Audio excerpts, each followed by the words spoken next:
आमे पौराणिक कहानी रे एवं केतेबेले विज्ञान काल्पनिक चलचित्र रे प्रजुक्तिविद्या अमरतार स्वप्न भाव में अमृत साहाय्य मनीष अमर हेबार कहानी शुणिछु किंबा देखिछु।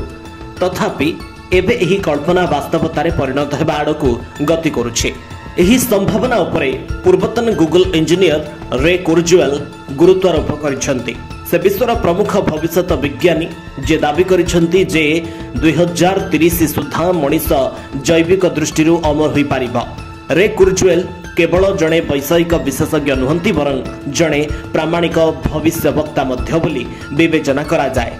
तांकर ए पर्यंत 147 भविष्यवाणी मध्यरु 86% अधिक सत्य होईछे, जेउथरे इंटरनेट, एआई, बायोटेक्नोलोजी एवं कंप्यूटर जीवविज्ञान समन्वय भली क्षेत्र में वैप्लविक परिवर्तन अंतर्भुक्त। 1999 मसीह तांको अमेरिकार सर्वोच्च वैषयिक पुरस्कार नेशनल मेडल ऑफ टेक्नोलॉजी मध्य प्रदान करा जायथिला।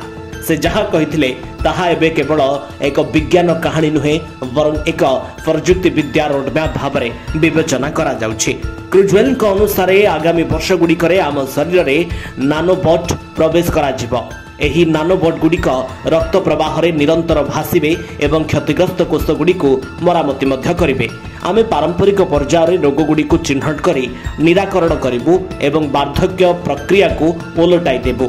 एही बट गुड़िकर उद्देश्य केवल चिकित्सा नुहे बरं शरीर निरंतर तदारख एवं पुनर्जन्म हेबो, जहा द्वारा शरीर सबुदिन पई युवक एवं सुस्थ रही पारिबो। क्रुजवेल एहा मध्य कहती जे 2029 सुधा मेसिन गुड़िक मनीष परि बुद्धिमत्ता हासिल करिवे एवं ट्यूरिंग परीक्षा रे पास करिवे।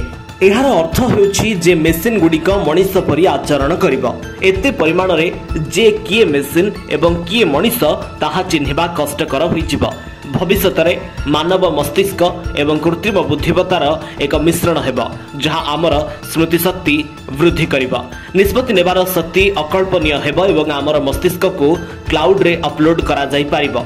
ए परिवर्तन साइबोर्ग जुगर सूत्रपात करिबो, जोंठारे मनीष एवं मेसिन मध्यरे सीमा उभान होई जिवो। रे कुर्जुवेल अमरत्व संपर्क में भविष्यवाणी एककता तत्व सहित जड़ित। एककता हेउछि सेही मुहूर्त जेतेबेले प्रजुक्ति विद्या एते विकसित हेबो जे एहा मानव सभ्यतार समग्र प्रकृति को बदलाई देबो। कुर्जुवेल अनुसार 2045 सुधा एककता घटिबो। मनीषर बुद्धिमत्ता कोटि कोटि गुण वृद्धि पाइब। चेतना शरीर छाड़ी डिजिटल रूप में रूपांतरित हेबो। एआई पूर्वरु एहार शक्ति देखाई सारिछि।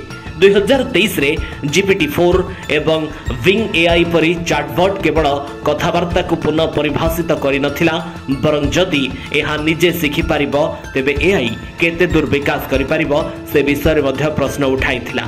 रे कुर्जुवेल विश्वास करंती जे एहा केवल विज्ञान कल्पना नुहे बरं विवर्तनर प्राकृतिक दिग। Bureau report, Singhnad news.